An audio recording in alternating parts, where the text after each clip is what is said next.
Hey guys, welcome back to the channel. Today we're going to be talking about the Highlander deck that I brought throughout the BCS season. If you guys need any coaching for Metafy, my link is in the description below.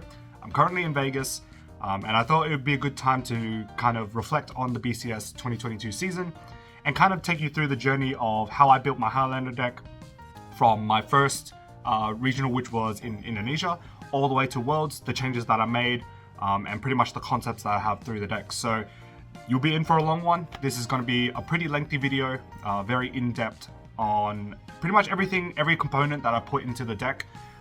So hopefully you guys enjoy it. If you guys have any comments or whatever, feel free to hit me up down in the comments below. But yeah, let's get with the profile. Okay, so going through the deck that I brought for Indonesia. So this is pretty much the starting block for this particular deck, and then pretty much a starting point moving forward into the BCS season. For this deck, 2 Kutia, pretty much the engine of the deck to search for any of the pieces in the deck, depending on the situation that you need. Nothing more to explain there. And then for Reindeer, your main ride target. Essentially, it allows you to rewrite into another grade 3. You have other cards to essentially Soul Blast this particular card out from Soul, which forces you to rewrite down to grade 2. Everyone knows about the ride down game now. This card is actually pretty insane. It allows you to become somewhat like an overlord with Helltrotter.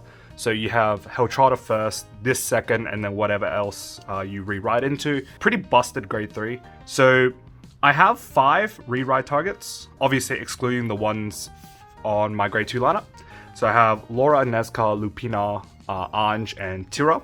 So just speaking on the first 3. So Laura, this card is pretty bonkers. Sometimes if you go first and your board is like pretty much complete, if your opponent doesn't have much of a hand to cope with this, you ride into this, fill up a new board, give your board 10k, and then pretty much smash your opponent in. Sometimes you can just win with this, ride from Reindeer right up onto grade 3 into this, pretty much bash your opponent, and then it might just be game over. But more or less, this card serves as a really good finisher, because what you can do in the late game is return this card using one of the cards that recycle normal units back to the deck, and essentially make sure you hit this. So the lower the deck, Reindeer checks top 10, so you essentially put this to the bottom, and then you check, say, top 9, and you always hit this, right? This will always be at the bottom. So what this card does is allows you to compress your deck so that the only cards left in your deck are triggers. So the later the game goes, you'll be building up like a bunch of force markers. You've already like gone through all your attacks and stuff. So to finish your opponent off, what you do is you return this, Helltrotter into Reindeer, and then Reindeer checks for this. You pretty much mill out all your normal units, and then the remaining cards in your deck are triggers. There were times where I ended up milling out my overtrigger just to make sure that my whole deck is full of crits, and that's one of the plays for that as well. So Laura, really insane rewrite, a must. The next card, Nezca. A lot of people kind of excluded this card, changed it for Olivia or vice versa, either changing the Laura to the Olivia. But I feel that this card is really insane, especially if you see this on your first grade 3 ride in a grade 2 gaming environment. The reason why this card is insane is because it gives you all 3 gifts, and the fact that you get an Excel means you get 1 extra attack every turn. So if you check this on your first grade 3 ride, and then you obviously ride down until grade 2, that means that every other ride up onto grade 3, you essentially have an extra attack on top of your opponent. If you don't see this card actually wins you the mirror because of the extra Excel circle. But not only that, I think this card is a good emergency button too. So let's just say if your hand isn't great, you need like nulls, you didn't draw Kutia, and you need a way to get a protect or some sort of perfect guard, and this card essentially does that. This card is essentially a +2. XL2 gives you 1, and then you obviously get the protect as well. But I think the main part of this is that if you get the Excel, you actually scale really hard into the mid to late game. So if you see this in your first grade 3 ride, you're like pretty happy. But also, usually, if you see this in the early stages and you have Justine, which is one of the grade 1s, which I'll go through a little bit later, your attacks, right, pretty good. So you have your two lines on the side, your Vanguard attack. You go into this, and then what you can do is you can go XL2 and then put the force on the XL2 as well, so that you don't lose units on the board, and then call the Justine out onto that XL circle. So yeah, I found that this card was too good in a grade 2 gaming environment that I didn't take it out. And for my Indonesian list, this is pretty much the card that I ran. Next, Lupina. Lupina kind of serves as Olivia, but Olivia light, so allows you to restand 2 rear guards, and yeah, pretty self-explanatory. You have 2 Pearl Sisters. You ride this, you restand the 2 Pearl Sisters, you handshake your opponent. Now these 2 cards. So I'll talk about Tura first. Tura, for me, served kind of the same purpose as Anj, which essentially is you build a board before your grade 3 attack, and then you use Tura to bounce everything. So why is that good? A lot of the cards in this deck build a board, but not necessarily build a hand. So because you're building a board, if you can bounce your whole board using Anj or Tura, your hand becomes fat. So it means that you have units for the next turn to commit in different placements, and these 2 cards serve that. Tura, good restander, also as a really good rearguard on Heltrata, because Heltrata bounces your whole board. You put this on a fat force circle, and then just keep bashing your opponent. So yeah, Tura is that. Also, Tura, because of the discard, allows you to ride down as well. So if you reindeer into Tura and then discard the Justine, you're able to Soul Blast the reindeer, because Justine costs Soul Blast 1, and then ride down as well. So that's Tura. And then Anj. So this card is actually insane. If you see this on your reindeer and bounce your whole board, it's kind of GG. You pretty much win the game at that point, because the flow of the game is too much in your favor. Because you build such a big board, you bounce everything, and Anj allows you to search for any card in deck. I think this card is essentially Luard, where it creates 3 force markers, where no other card in this deck other than a Nazca allows you to do that. But mainly, it's about the board building and then bouncing everything back to hand. So yeah, these are my 5 re-ride targets. I wanted to play a 6th, but I couldn't find room for it. Moving on to grade 2s. So for this particular list, I played 2 Aqua. Big shout out to Solemn. I left my 2nd Aqua at home, so I borrowed his SP one for this profile. So big shout out to him. 2 Aqua. So essentially you find your Kutia. Kutia finds one of the Aqua, and then you have another one in deck. But this card is essentially a free bounce. So you find Kutia, you find this, you get a +1, and then you place this on the board. You bounce a Kutia and then you find something else. But sometimes also this card is good with your G-Guards. So Citron can call this card and then bounce another card from your board into your hand, so that you can recycle as well. Especially if your hand is weak. So you can Citron this onto a rearguard, bounce a rearguard back to hand, and yeah, it's just a really versatile card. Later on though, I ended up changing this, but once we get to that, I'll let you guys know. So yeah, 2 Aqua, and then like a bunch of one-offs. So I'll go through each of them. So first is Spica. Spica allows you to farm with Kutia, allows you to multi-attack as well, especially if you have Pearl Sisters. There is a time where you put the Perle, so the grade 1 Pearl Sister, behind this to swing for 1 damage instead of 2. Especially if your opponent's at 3.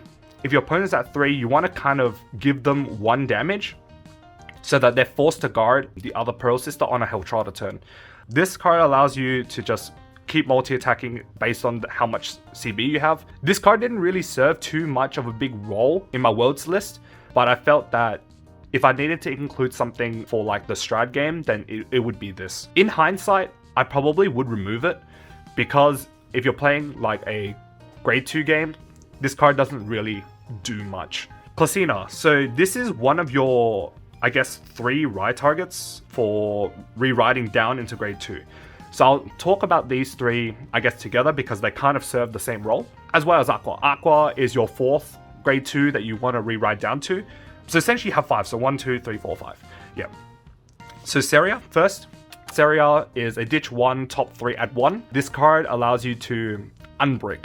So if you see this, you can place on rearguard, bounce it back, and then use it again. It also serves as a 20k beta, which is actually pretty significant later on, especially if you have like 8k boosters. It's like a 20k shield.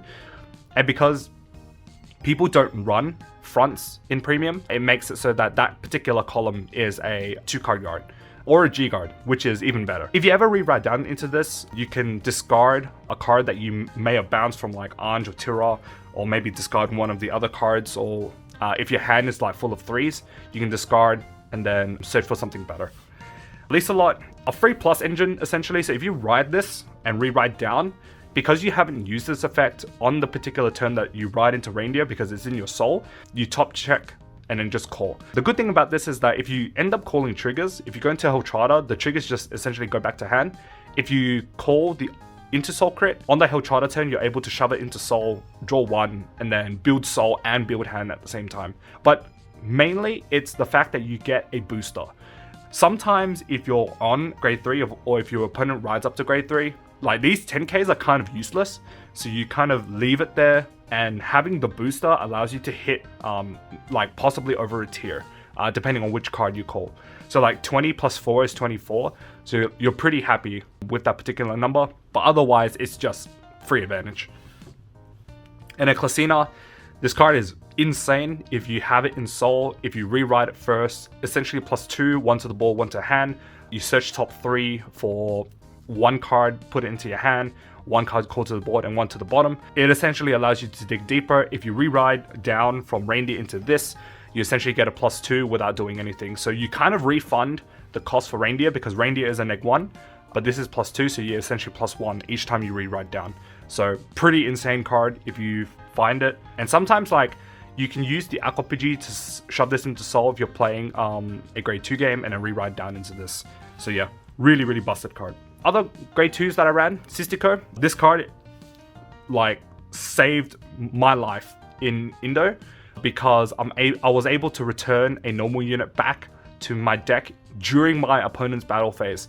So long story short, it got to a deck out game and I needed to make sure that I had enough deck to serve my next turn. So I essentially called a Citron, called this, and then returned a normal unit back. This card also allows you to play a really strong grade 2 game in the mirror because people will call Pearl Sisters or call Eureka.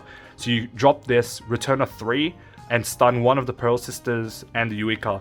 If you call this, stun one of the Pearl Sisters, you use Aqua to bounce this, you call this again, and you ping the other Pearl Sister, and essentially you saved your own life because there's no way that they can bounce those units back to hand without committing an Aqua or rewriting a Tira.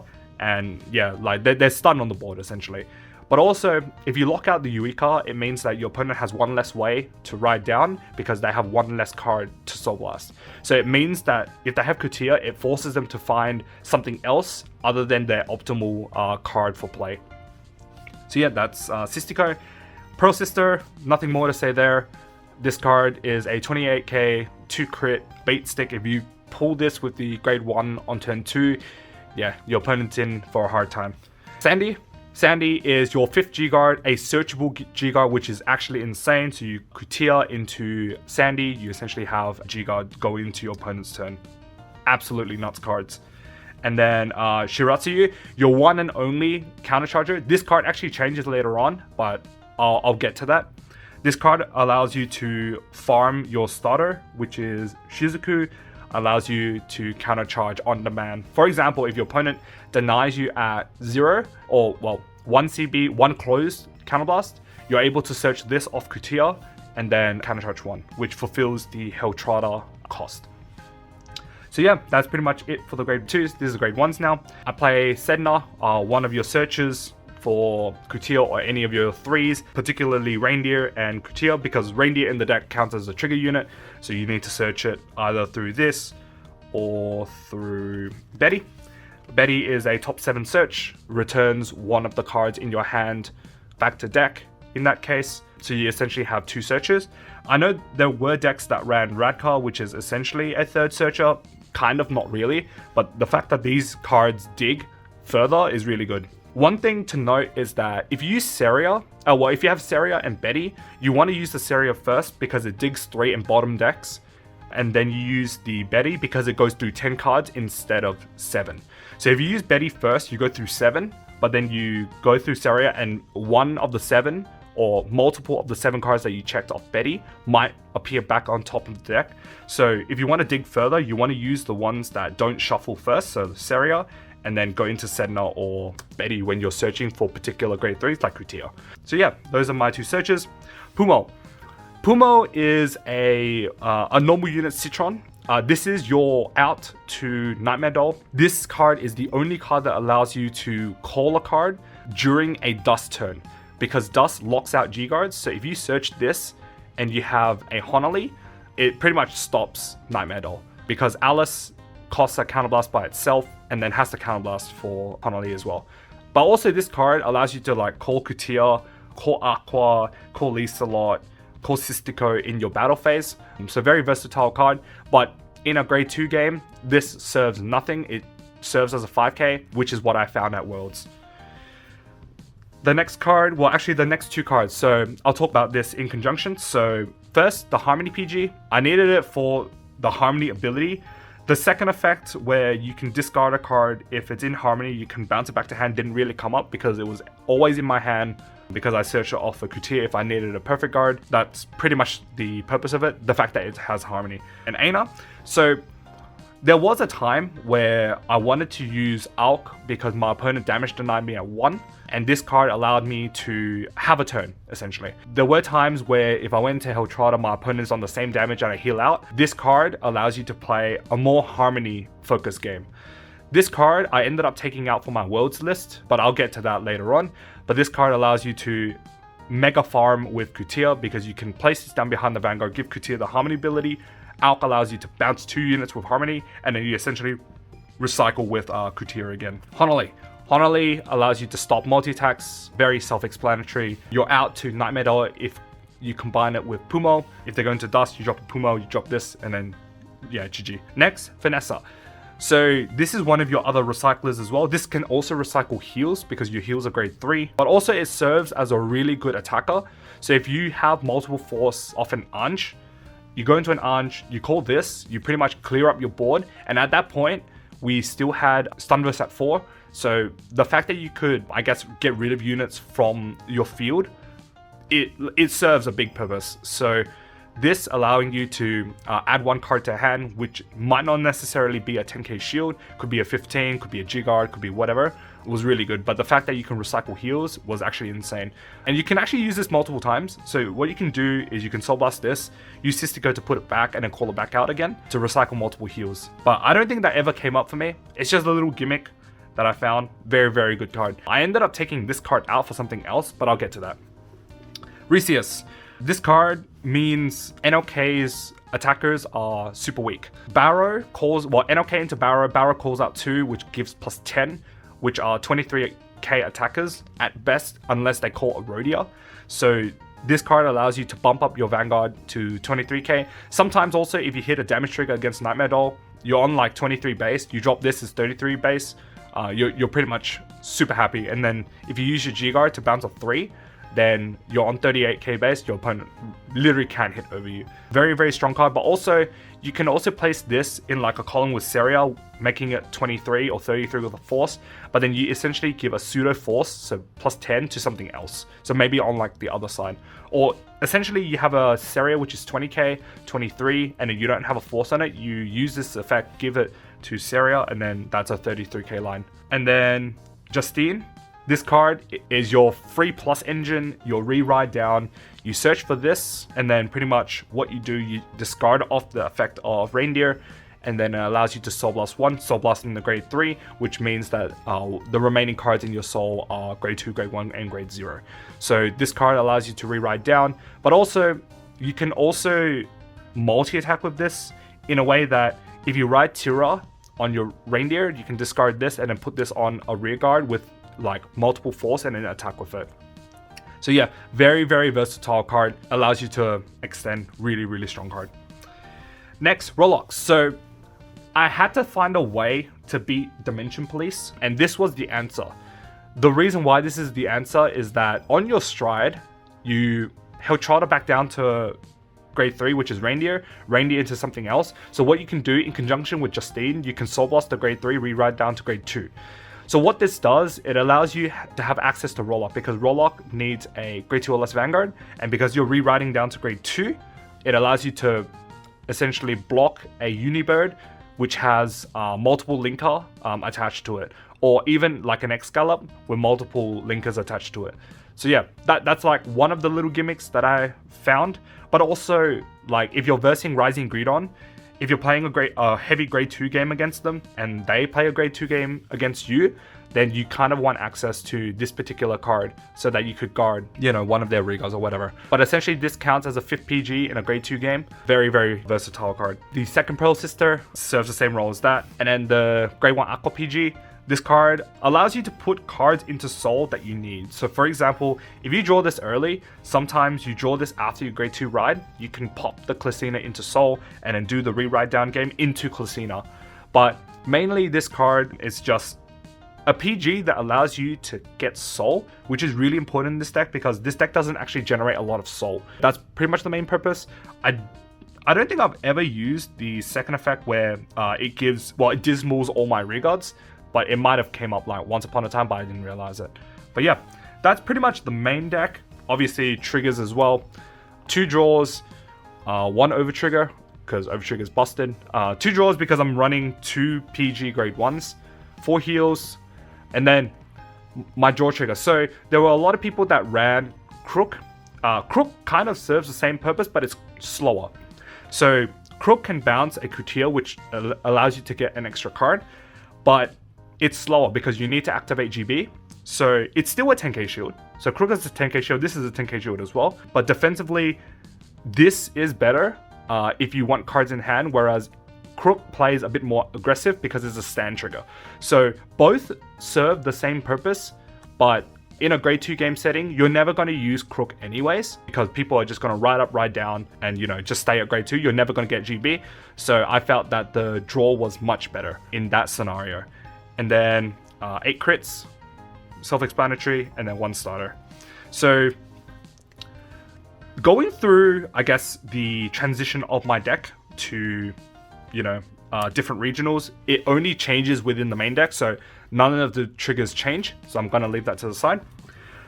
So this is my Indonesian list that I used to come second and qualify for Worlds at my first regional. And then I ended up moving to Manila, which ended up meaning I had the flexibility to kind of test with this particular deck, and I ended up including Radka. So the card that I took out was Finessa, and I ended up putting in a Radka just to see how big the role was for Radka. But I don't think the idea was what the role of Radka did, but more so the need for Finessa. So this was pretty much the change that I made, one singular card change, so the Finessa into the Radka going into Manila. But I felt that I was missing this card a lot. This card actually saves me in the Narukami matchup back then because of the Stunverse. So Radka, yes, it is a searcher, you know, you draw it, you discard it, top 2, add 1 to hand, ditch 1. But sometimes it feels bad because you're ditching like triggers, and if you see 2 triggers, you feel bad.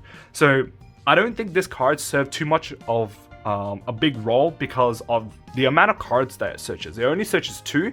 If it searched like top 3, then it might be a little bit better, but the likelihood of you hitting the card that you need in the top 2 is pretty low. So I ended up changing the deck back for Vietnam to my original list, which ended up working. I ended up winning BCS Vietnam, which was really cool, amazing experience over there. So this is pretty much the list that I reverted back to for BCS Vietnam. After BCS Vietnam was Perth. I haven't actually gone through the G zone yet, so I might want to go through that. So I'm just going to shift this down real quick. So the G zone. So for my Indonesia run, I had most of the cards in there all done already, but I felt that there were a few changes that I definitely had to make later on in the season. So for my G zone, I play 3 Heltrata, your number 1 Stride. Yeah, nothing more to say there. This card is actually insane. Allows you to become Lyrical Overlord. Allows you to bounce your whole board and wombo combo your opponent. Really, really cool card. 2 Alk to combo with Wiz and Aina. 2 Tira. So this was pretty lackluster to me.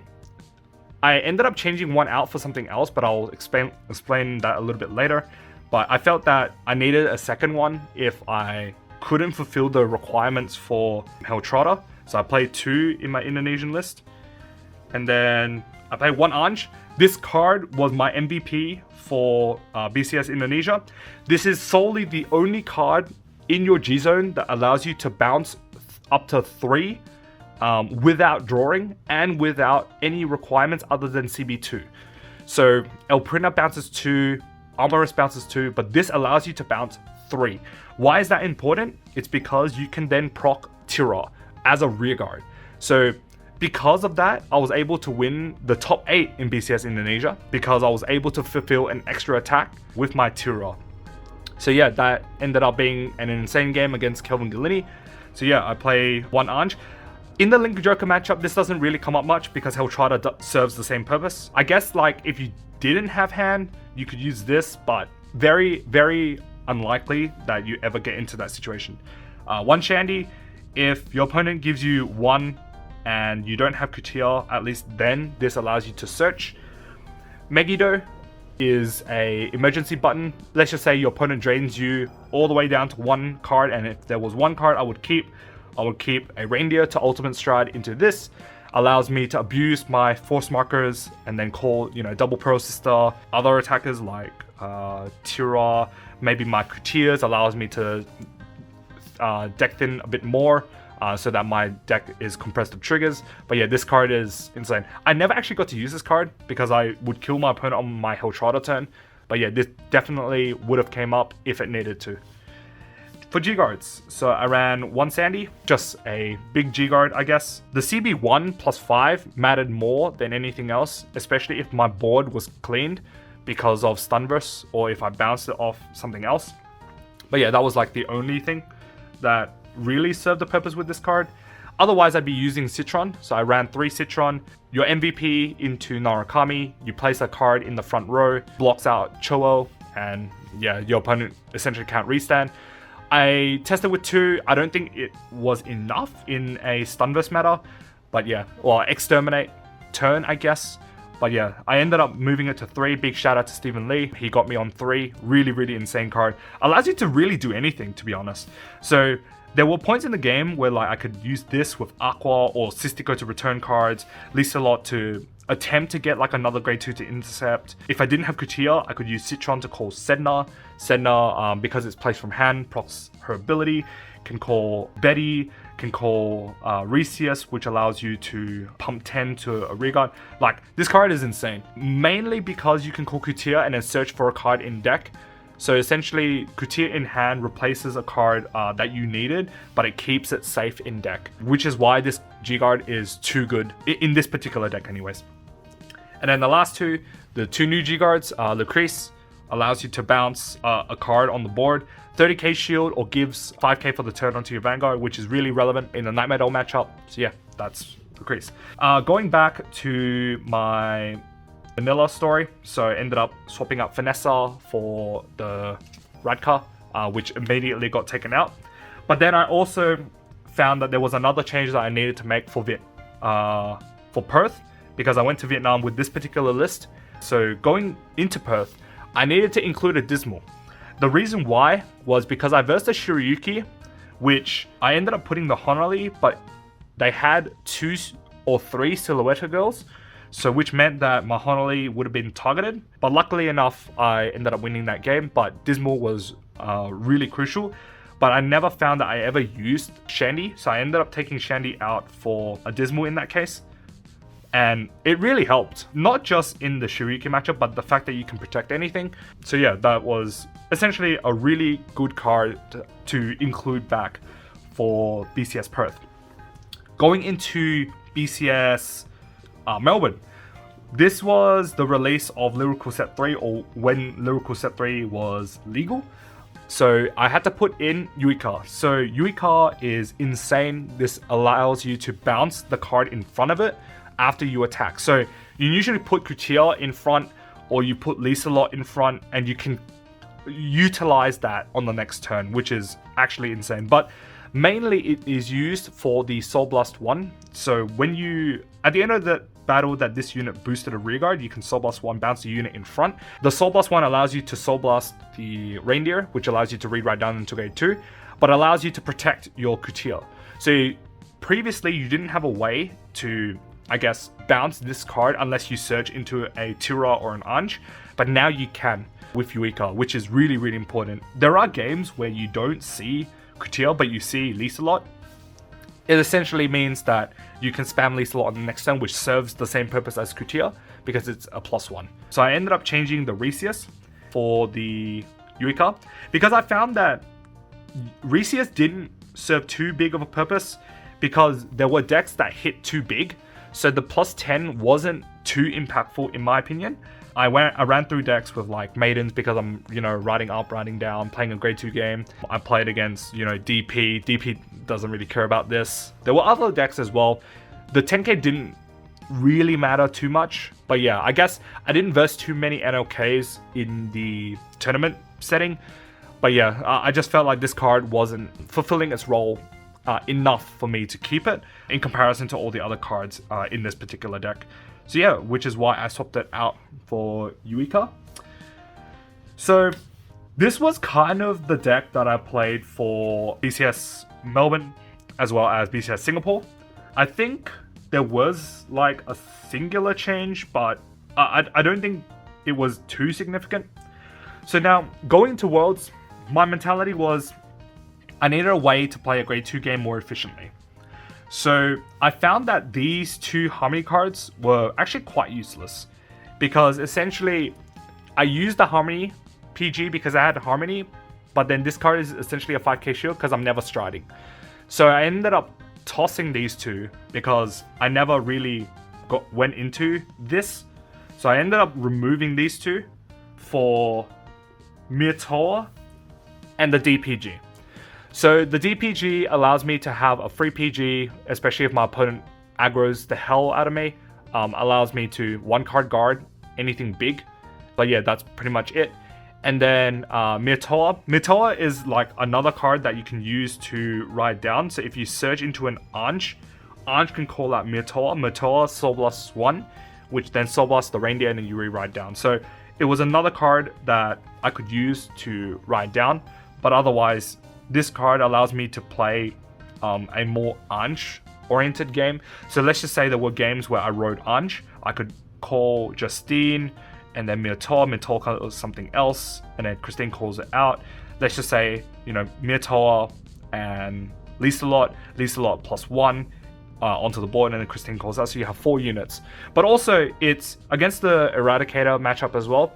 So let's just say if they impede for 1 unit, at least you can get rid of this in the back row, so you don't, I guess, jeopardize the front row attackers against Narukami. But otherwise, that's the grade 1 change that I made. I also made a change to the Aqua. So I took out 1 Aqua for 1 Slaney. Slaney serves the same purpose as Aqua, except it's CB1. But the fact that it's a different card name allows me to less brick on Reindeer, especially if I don't find Coutier. So the only card that is a duplicate that really matters with Reindeer is now Coutier at 2. So the likelihood of me hitting like the double Coutier is quite low, but there has been games where I did hit it, which is quite unfortunate. So in hindsight, obviously, if you guys haven't checked Solemn's video yet, I highly recommend you do. In hindsight, I would probably remove this for another rewrite target, so the Olivia, so that I have 6 rewrite targets and then pretty much everything else stays as it is. I know Solemn removed some of like the 5Ks like Honolly, Sandy, and there were like a few others, I think. He also included Miranda, which was really cool. I think now that I've kind of seen that, I would put in the Miranda and probably taken out the Spicker. It allows me for 6 rewrite targets, which is really good. Well, actually 5 because the Slaney doesn't really count now. But yeah, Miranda is actually really, really good to rewrite down into. But the fact that I have a 6 grade 3 to rewrite on top of Reindeer, so the Olivia, would have been really, really helpful. And then the last main deck change that I did was to take out Shiratsu. So why did I take out Shiratsu? The reason why was if, for example, I I'm in a grade 2 game and I soul charge 1 and I soul charge a grade 3, I feel really bad. Because then I have to rewrite down into grade 3, which gives my opponent first stride. But also, sometimes I'm playing a grade 2 game and I have to soul blast my starter. So I'm not able to fulfill the counter charge portion of this card. So I end up removing this card for Duo White Crystal Rika. Why is this card good? So there's two purposes. It's 8k. So what you can do, you can damage deny on your grade 2 if you need to. But more importantly, the fact that it bounces from rearguard to hand allows you to soul charge 1 and counter charge 1. It served the same purpose as Shiratsu because it can counter charge, but also it allowed me to soul charge 1 because this deck actually lacks a lot of soul. So this card was really good. There was one time where I put this in front of a Yuika. It became 21. I bounced 1 on one of the turns because they denied me at 0. Allowed me to open up 1 CB so I can use Helltrotter. Really, really good card. Whether or not I would have kept this for, I don't know, a grade 2 game setting, I'm not too sure. But I definitely would have taken out like Spica, Pumo. Pumo felt pretty useless. But yeah, maybe like swap one of the PGs for draw PGs so that I could play more draws and then maybe take out like the D draw maybe. But I think the D draw is too good. But yeah, that's pretty much the main deck change. So because I took out the Harmony engine, that meant I had to take out Alk because this was useless. So I ended up taking out 2 Alk for 2 other cards, Leona and Elprina.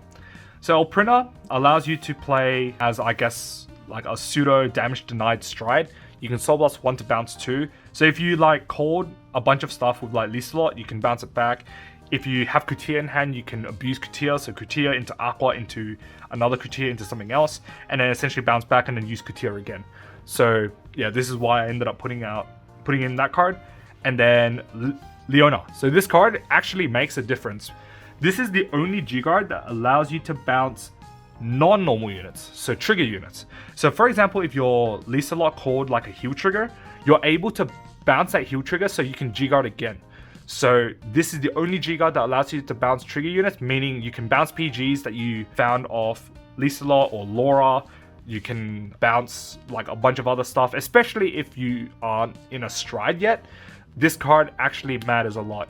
And because this card was introduced into the Worlds meta, I felt that this was a good call because Stunverse is limited to 1, so they can't really bind much stuff like on their turn. So having the slot for Leona was massive. There were many times where I bounced a trigger unit back into hand so I could use like as a 15k shield or whatever. But yeah, you essentially trade a card from your hand that is 5k for a trigger on board, which is really, really useful. So yeah, that was the last inclusion in the deck. So yeah, that's pretty much my Highlander deck that I brought throughout the BCS season. I had a blast with this deck. Yeah, this deck has so many dimensions, and even now, like after watching Solemn's video, yeah, there's just so many lines of play, lots of thought into this deck. Like I said, you know, swapping the 1 Kutir out for the Olivia, swapping the Spica out for Miranda, swapping the Puma out for something else, maybe like another PG out as well for 2 other cards, maybe like a Radka, probably like put Radka in for Puma. Oh, another change that I did, I think it was for BCS Perth, I ended up taking out this second Tira and put back Shandy so that I have 1 extra option. So yeah, I think that was the change I made for BCS Perth as well, on top of the Dismal too. So yeah, in hindsight, I would change Kutia for Olivia. I would change Spica for, I don't know, another grade 2 Miranda. I would change Pumo to Radka, and probably swap one of the PGs for draw PGs, and then it frees me up a slot for maybe like Resius or maybe like one of the other cards in Bermuda Triangle's pool. So yeah, that's pretty much my Highlander list that I brought for Worlds, as well as all the other BCS events that I participated in for BCS 2022. Hope you guys enjoyed that video. Big shout out to WCC for helping me throughout the whole season, crafting this list. Big shout out to Stephen Lee. He was pretty much the pioneer of this list coming from BRO. So yeah, pretty much the framework of this deck started with his and then essentially developed into the list that I ended up bringing for Worlds. So big shout out to him. Shout out to Toby Jones as well for helping me test over the BCS period. There were a few other people as well. Nolan, he tested with me throughout that as well. But yeah, pretty much everyone from WCC contributed, a significant portion into this particular deck. Big shout out to all the communities that I've hit along the way during the BCS 2022 season. The community in Indonesia, Philippines and Manila, Vietnam, Perth, as always, Melbourne, Singapore, and everyone that I met at Worlds was an absolute blast. So really, really happy to finally meet some of the people that you interact on social media in person. So yeah, nothing much more else to say. Super grateful to be playing this game. And yeah, if you have any questions, feel free to ping them down below in the comments. I'll happily answer them. If you guys like this video, pop a like, subscribe to this channel, and I'll see you guys next time. Peace.